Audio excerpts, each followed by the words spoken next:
बिस्मिल्लाहिर्रहमानिर्रहीम। गुलाम certificate here. आज हम अपना 14th लेक्चर टाइटल के ऊपर करने जा रहे हैं। आज के लेक्चर का बाकायदा आगाज़ करते हैं। Title is a link between a person and object to establish ownership of property. A title is the de facto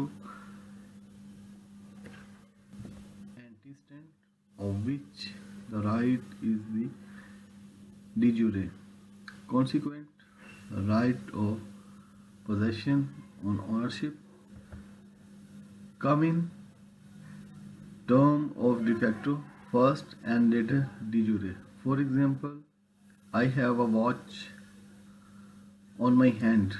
How it can be said that it is my and I have title over it?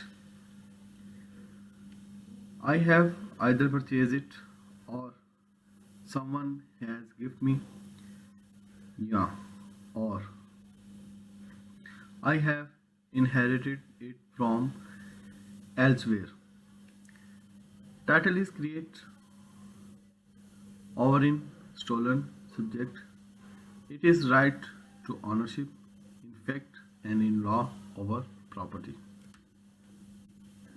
Title को आम लफ्ज़ों में हम ownership भी कह सकते हैं।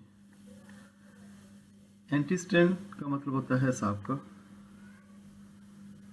Title, अब इसकी उर्दू रीडिंग लेते हैं। Title is a link between A persons and object. जो टाइटल है वो एक लिंक बनाता है पर्सन्स और ऑब्जेक्ट्स के बीच। Establish the ownership of the property, जो कि ओनरशिप की प्रॉपर्टी की एक ओनरशिप बनाता है। प्रॉपर्टी में एक टाइटल क्रिएट करता है। उन्वान जायदाद की मलकियत कायम करने के लिए एक शख्स और किसी शय के दरमियान एक रब्त है, एक जरिया है। Title is the de facto antecedent of which the right is the de jure consequent. एक मान असल से पहले का है जिसका हक de jure नतीजा है।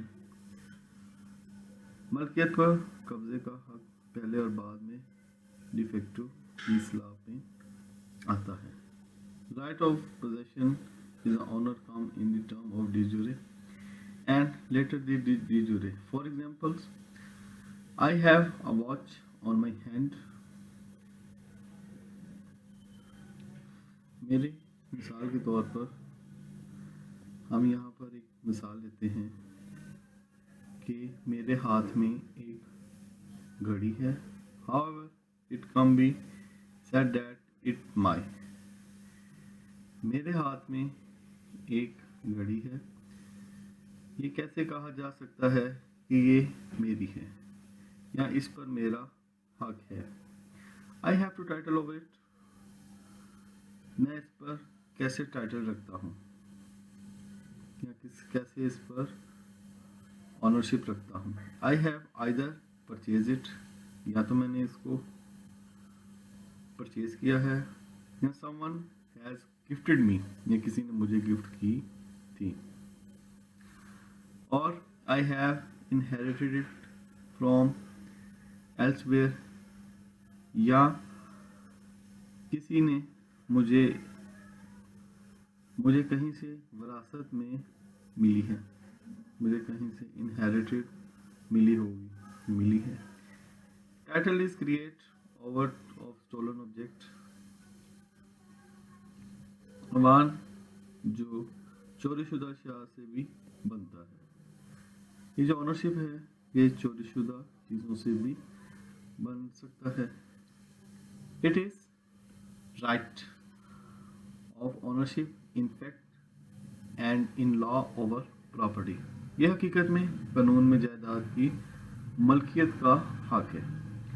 अब मैं इसको विद ट्रांसलेशन ऑफ उर्दू आपको डिटेल से बताता हूँ। उन्वान जायदाद की मलकियत कायम करने के लिए एक शख्स और किसी चीज़ के दरमियान एक रब्त का नाम है। एक मान असल में पहले किसी का है जिसका डी जूरे नतीजा है। मलकियत पर कब्जे का हक पहले और बाद में डी जूरे फैक्टो की इस्लाह में आता है। मिसाल के तौर पर मेरे हाथ में एक घड़ी है, ये कैसे कहा जा सकता है कि ये मेरा है, ये घड़ी मेरी है, या इस पर मेरा हक है, मेरी ऑनरशिप है, ये मेरी टाइटल है। या तो मैंने इसे खरीदा है या किसी ने मुझे तोहफे के तौर पर दी है, इसके बाद इस पर मेरा हक बन जाता है, या मुझे ये कहीं से विरासती तौर पर मिली है। मेरे बाप दादा की विरासत थी, मेरे बाप दादा पहले इसको यूटिलाइज करते थे, आफ्टर दैट उन्होंने मुझे ये दे दी और उसके बाद ये मेरी विरासती तौर पर हो गई। जो टाइटल है वो चोरीशुदा अशिया से भी बनता है। ये हकीकत में इनफैक्ट इज दैट कि कानून है जायदाद की मलकियत को साबित करने के लिए। यहाँ पर दो टर्म्स यूज़ की गई हैं, de facto and D jure, जिसको मैं डिटेल से बताता हूँ। उसके बाद आपको ज़िंदगी में कभी भी डी फैक्टो और डी जूरे के ऊपर कभी भी कोई भी इशू नहीं होगा। De facto and D jure को आप डिटेल से देखते हैं।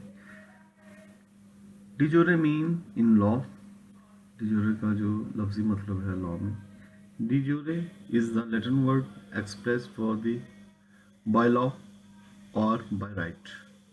एक लातीनी ज़बान का लफ्ज़ है डी जूरे, और इसे राइट के लिए या बाय लॉ के लिए इस्तेमाल किया जाता है, and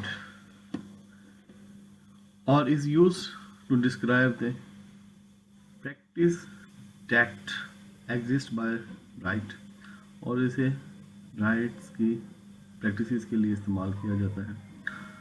according to law, law के मुताबिक इन कंटेम्प्रेरी यूज, असली इस्तेमाल में इसको किया जाता है। The phrase almost use always the mean as a matter of law, जिसे मैटर ऑफ लॉ या कानून के मामले के तौर पर भी इस्तेमाल किया जाता है। जिसके इस्तेमाल के हवाले से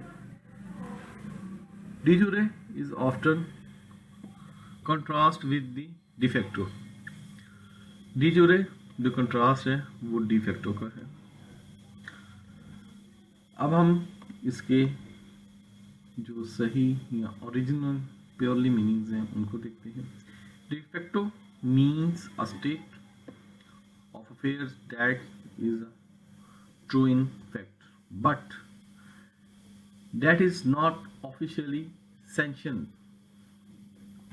डी फैक्टो का मतलब है ऐसी हालत जो दुरुस्त है लेकिन इसको सरकारी तौर पर, ऑफिशियल तौर पर अनाउंस ना किया गया हो। In contrast D jure mean, और डी जूरे का इसका मतलब मुतजाद है, a state of affair that is accordance with law. और इसके बरक्स डी जूरे का मतलब है कि मामलात की ऐसी हालत जो कानून के मुताबिक हो और सरकारी तौर पर उसको मंजूर किया गया हो। सादा लफ्ज़ों में हम डी फैक्टो कैसे कह सकते हैं, जो हकीकी तौर पर तो दुरुस्त हो, ऐसी हालत जो हकीकत में तो दुरुस्त है लेकिन उसे सरकारी तौर पर या किसी लेजिस्लेशन बॉडी की तरफ से उसको अनाउंस ना किया गया हो तो उसको डी फैक्टो कहते हैं। जबकि डी जूरे में ऐसा नहीं होता। डी जूरे का मतलब कानूनी तौर पर इसको सही माना गया हो, सरकारी तौर पर इसको मंजूर किया गया हो। ये एक अदर टर्म सी जो साथ साथ इसको मैंने डिस्क्राइब कर दी है। इसके साथ ही नेक्स्ट स्लैब पे चलते हैं। Kinds of title, adverse title है, लीगल टाइटल है, परफेक्ट टाइटल है। ये फोर्थ है टाइटल बाय रिप्रेजेंटेशन है, जिसमें थोड़ी सी लिखने में मिस्टेक हो गई है। डिप्राइव टाइटल है, इसमें भी लिखने में थोड़ी सी स्पेल की क्लैरिकल मिस्टेक है। टाइटल बाय स्टॉपल, स्टॉपल की, और डोमिनेट टाइटल है जी, डोमिनेट। एडवर्स टाइटल मतलब किसी चीज़ की जो इन्वर्स जो होता है उसको हम एडवर्स टाइटल कहते हैं।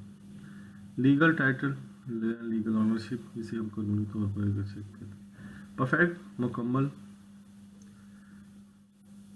टाइटल या ऑनरशिप बाय रिप्रेजेंटेशन, जो किसी के रिप्रेजेंटेशंस के होते हैं, जैसे हम लॉयर्स किसी और के बिहाफ के ऊपर कोर्ट्स में अपीयर होते हैं। सम टाइम हमारा क्लाइंट पेश नहीं होता, लेकिन हम कोर्ट में अपने क्लाइंट्स के बिहाफ पर कोर्ट्स के सामने पेश होते हैं और अपनी बात, अपने मसले को कोर्ट के सामने बयान करते हैं कि हमारा ये उज़र है, हमारा ये हमारे साथ गलत हुआ है, जिस पे इंसाफ करते हुए आपने अपनी जजमेंट देती हैं।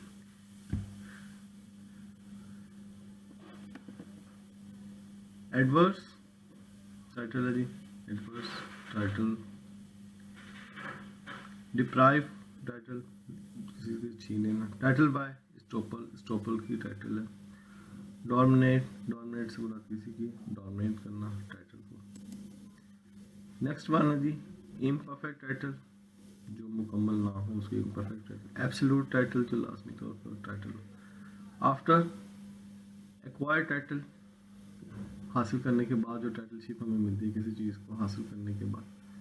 इक्विटेबल टाइटल, जिससे हम इक्विट कर सकते हैं, जिसको हम छोड़ सकते हैं। पार्टिकुलर टाइटल्स, खास तरह की जो टाइटल है। क्लियर टाइटल, साफ टाइटल। डिफेक्टिव टाइटल्स, और इसमें किसी तरह का कोई डिफेक्ट शामिल हो उसको डिफेक्टिव टाइटल कहते हैं। इसके साथ ही हमारा 14th लेक्चर भी इख्तिताम पजीर होता है।